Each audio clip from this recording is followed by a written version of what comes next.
मेरे प्यारे देशवासियों, मेरे देश के किसानों का भारत की अर्थव्यवस्था में बहुत बड़ा योगदान है। भारत के किसानों की मेहनत रंग ला रही है। पिछले साल अनाज के उत्पादन में मेरे देश के किसानों ने कि पुराने सारे विक्रम तोड़ दिए। ये सामर्थ्य है मेरे देश का। उतनी ही जमीन, लेकिन व्यवस्थाएं बदली, पानी पहुंचने लगा, अच्छे सीड्स मिलने लगे, किसानों को अच्छी सुविधाएं मिलने लगी, तो वो अपना सामर्थ्य देश के लिए बढ़ा रहा है। आज भारत दूध, दाल, जूट जैसे उत्पादन में नंबर 1 है दुनिया में।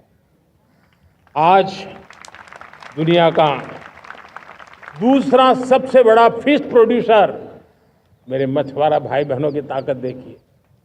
फिश प्रोड्यूसन में दुनिया में हम दूसरे नंबर पर पहुंच चुके हैं। आज भारत चावल, गेहूं, फल और सब्जी के उत्पादन में भी दुनिया में दूसरे नंबर पर पहुंच चुका है। साथियों, आपको खुशी होगी, मेरे देश के किसान जो पैदावार देते हैं, आज वो उत्पादन दुनिया के बाजार में पहुंच रहा है। 4 लाख करोड़ रुपया एग्रो प्रोडक्ट का एक्सपोर्ट हुआ है। ये मेरे देश के किसानों ने हमें ताकत दिखाई है। हम छोटे किसान हो, पशुपालक हो, मछुआरे हो, देश के विकास की अनेक योजनाओं का लाभ आज हम उन तक पहुंचा रहे हैं। पीएम किसान सम्मान निधि हो, रेन वाटर हार्वेस्टिंग हो, सिंचाई की योजनाएं हो, क्वालिटी सीड्स हो, फर्टिलाइजर की आवश्यकता हो, हर क्षेत्र में आज और किसान को एक भरोसा हो गया है फसल बीमा का। वो साहसिक बना रहा, उसका परिणाम भी देश को मिल रहा है। जो पहले कल्पना की बात थी आज हकीकत बन गई है। देशवासियों, हमारे देश के पशुधन को बचाने के हमें कोविड की वैक्सीन मुफ्त में मिली, वो तो याद है, लेकिन हम पशुधन के लिए भी अब तक 125 डोज मुफ्त में पशुओं को लगा चुके हैं। फूट एंड माउथ डिसीज से मुक्ति पाने के लिए, जो हमारा यहाँ उत्तर भारत में उसे खुरपका मुंहपका बीमारी कहते हैं, उसे बचाने के लिए 125 करोड़ डोज हम लगा चुके हैं और मुफ्त में लगा चुके हैं। हम खेती के मामले में देश के वो जिले जहां के किसान औरों से पीछे रह गए, किसी न किसी कारण से 100 जिले ऐसे हैं जहां अपेक्षाकृत कम खेती है, और इसलिए हमने 100 जिले आइडेंटिफाई किए हैं पूरे देश में से, और वहां के किसानों को एम्पावर करना, किसानों को शक्ति देना, किसानों को मदद करने का एक अभियान चलाया है। और इसके लिए पीएम धन धान्य कृषि योजना का आरंभ किया है।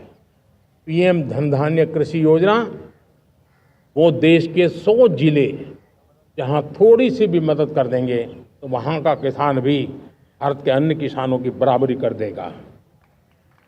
मेरे प्यारे देशवासियों, भारत के किसान, भारत के पशुपालक, भारत के मछुआरे, ये हमारी सबसे बड़ी प्राथमिकता है।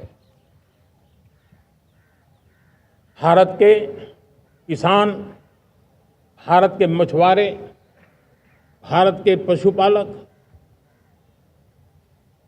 उनसे जुड़ी किसी भी अहितकारी नीति के आगे मोदी दीवार बन के खड़ा है।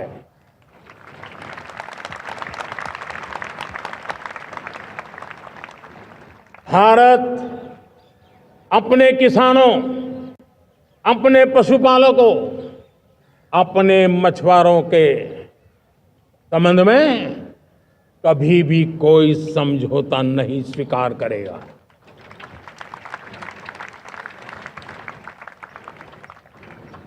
प्यारे देशवासियों, गरीबी क्या होती है मुझे किताबों में पढ़ना नहीं पड़ा है, मैं जानता हूं।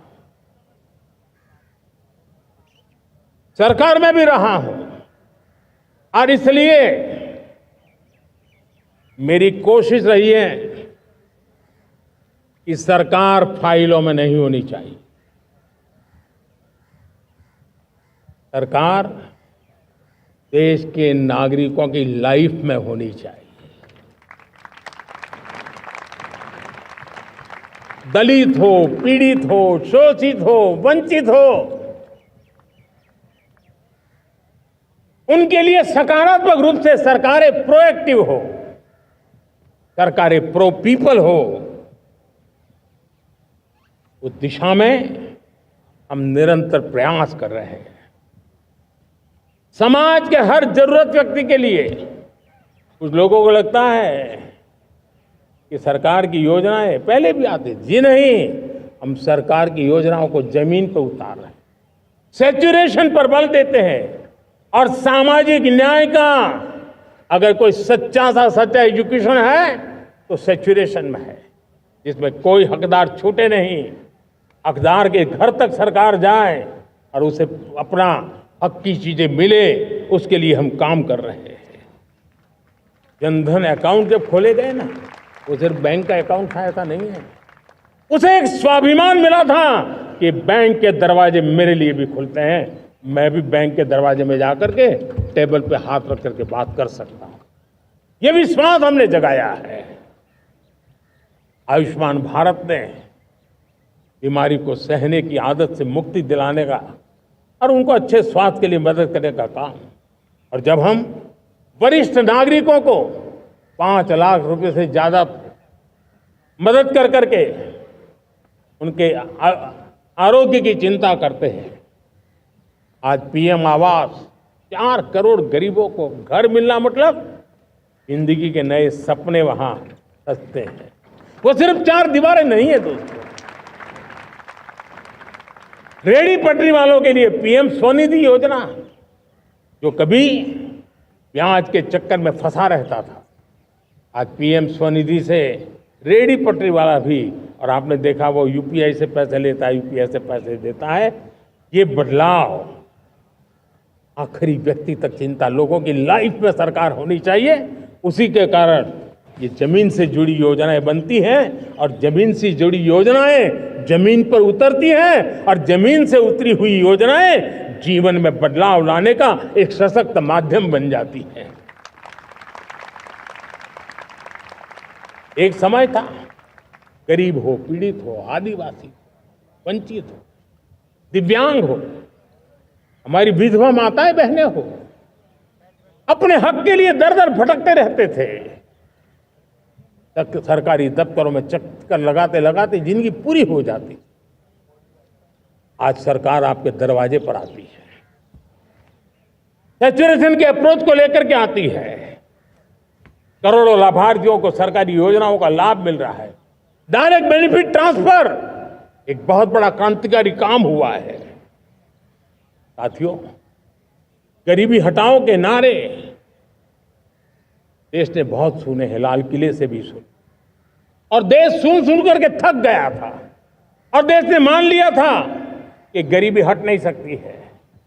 लेकिन जब हम योजनाओं को गरीब के घर तक ले जाते हैं, विश्वास को गरीब के मन में हम पैदा करते हैं, तब मेरे देश के 25 करोड़ गरीब गरीबी को परास्त कर करके, गरीबी से बाहर निकल करके एक नया इतिहास बनाते हैं। आज 10 करोड़ गरीब, और 10 वर्ष में 25 करोड़ से ज्यादा गरीब गरीबी को परास्त कर करके गरीबी से बाहर निकले हैं, और एक न्यू मिडिल क्लास तैयार हुआ है। मेरे साथियों, ये न्यू मिडिल क्लास और मिडिल क्लास एक ऐसी जुगलबंदी है जिसमें एस्पिरेशन भी है, एफर्ट भी है। वो देश को आगे बढ़ाने के लिए बहुत बड़ा सामर्थ्य बनने वाली है।